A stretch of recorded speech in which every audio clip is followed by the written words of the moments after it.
یہ سب آپ کی تمنائیں ہیں، اور حال یہ ہے کہ ایک باپ کے دو بیٹے ایک مدرسے میں آتے ہیں حفظ قرآن کرنے کے لیے، خبر بھی نہیں ہوتی، نہ ماں کو خبر ہوتی نہ باپ کو خبر ہوتی کہ کب بچہ گیا مدرسے، اور دوسری طرف اسی گھر سے ایک بچہ نکلتا ہے اسکول کے لیے تو ہماری مائیں بہنیں ان کے لیے الارم لگا کر سوتی ہیں، صبح اٹھتی ہیں، اس کو ڈریس پہناتی ہیں، اس کو ٹفن بناتی ہیں اور بس تک چھوڑ کے آتی ہیں۔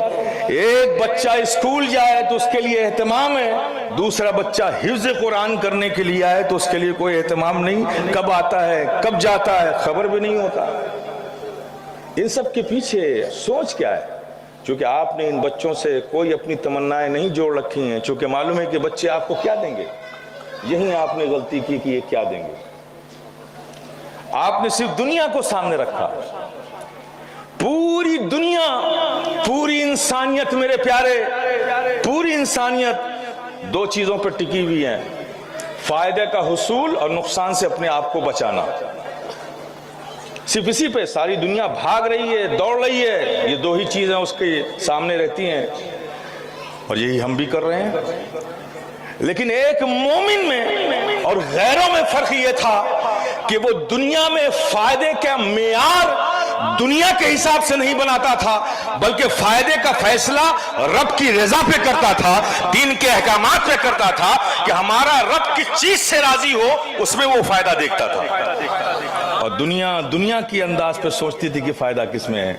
تو آپ نے ایک دنیا کے اعتبار سے سوچا کہ IAS بن کے آئے گا تو ہماری فیملی کا اسٹیٹس بن جائے گا۔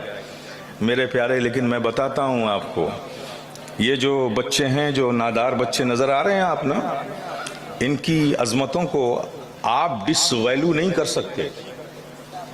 آپ کے ماننے نہ ماننے سے ان کی عظمتوں میں کمی نہیں آ سکتی۔ جس کی عظمت کو رب نے قائم کر دیا ہو اس کی ڈس ویلیو آپ کیا کرو گے؟ لیکن آپ کے سمجھنے کے لیے بھی میں مثالیں لاتا ہوں۔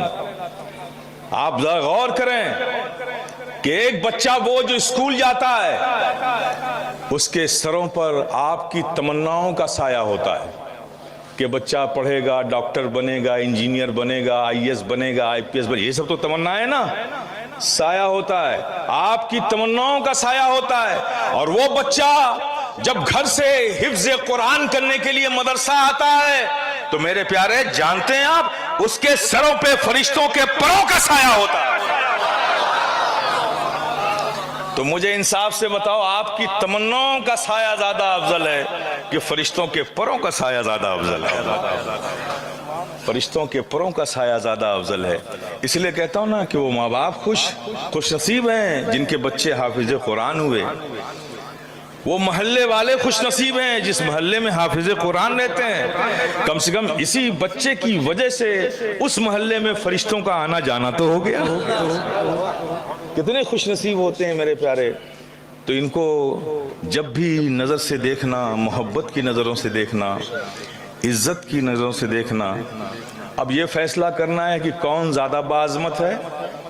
چلو اس کا بھی فیصلہ کر لیتے ہیں۔ تمہاری نظر میں ایک جسٹس، ایک جج، ایک IAS، ایک IPS، ایک PCS ہے نا، یہ بہت زیادہ پاورفل ہے، اس کا اسٹیٹس ہے، یہ ویلیوبل چیز ہے، باوقار ہے، اس کا لے آؤ۔ جس کو تم باوقار سمجھتے ہو ایسے جسٹس کو تم لے آؤ، اور ہم ان حافظ قرآن ان بچوں کو لے کے آتے ہیں، فیصلہ کرتے ہیں کہ کس کی عظمت زیادہ ہے، اور فیصلہ کہیں اور نہیں ہوگا، اللہ کے گھر میں ہوگا۔ تم لے کے آؤ ایک جسٹس کو، ہم لے کے آتے ہیں ایک حافظ قرآن کو، چلتے ہیں مسجد میں، فیصلہ کر لیتے ہیں کہ کون زیادہ باعظمت ہے۔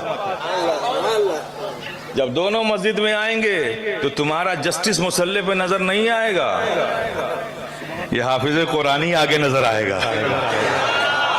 وہ جسٹس جب کورٹ میں تھا تو اس کا پاور یہ تھا، اس کا پروٹوکال یہ تھا، اس کا اسٹیٹس یہ تھا، اس کی ویلیو یہ تھی، اس کا رائٹ اور اختیار یہ تھا کہ اس کے بغیر مرضی کے نہ کوئی کورٹ کے اندر آ سکتا ہے، نہ اس کی بغیر اجازت کے کورٹ سے کوئی جا سکتا ہے، نہ اس کے بغیر اجازت کے کورٹ میں کوئی بول سکتا ہے، نہ اس کے بغیر اجازت کے کوئی موومنٹ کورٹ میں ہو سکتا ہے۔ یہ پروٹوکال تھا اس کا۔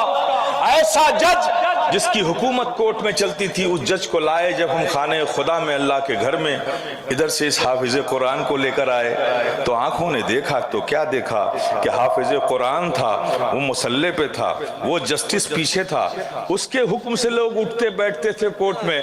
یہاں منظر یہ ہے کہ جب تک امام اللہ اکبر نہیں کہتا ہے جسٹس بھی کھڑا انتظار کرتا ہے۔ یہ حافظ قرآن جب تک اللہ اکبر نہیں کرے گا اسے بھی انتظار کرنا پڑے گا۔ جب وہ رکوع میں جائے گا تو وہ بھی رکوع میں جائے گا، جب وہ سجدے میں جائے گا تبھی وہ سجدے میں جائے گا، اور جب وہ سجدے میں جائے گا تو اے دنیا والوں اپنی کھلی آنکھوں سے جب چاہنا دیکھ لینا کہ وہ حافظ قرآن سجدے میں ہوگا، اس کے پیچھے جسٹس سجدے میں ہوگا، تو تم دیکھو گے کہ حافظ قرآن کا قدم ہوگا اور جسٹس کا سر ہوگا۔ واہ، سبحان اللہ۔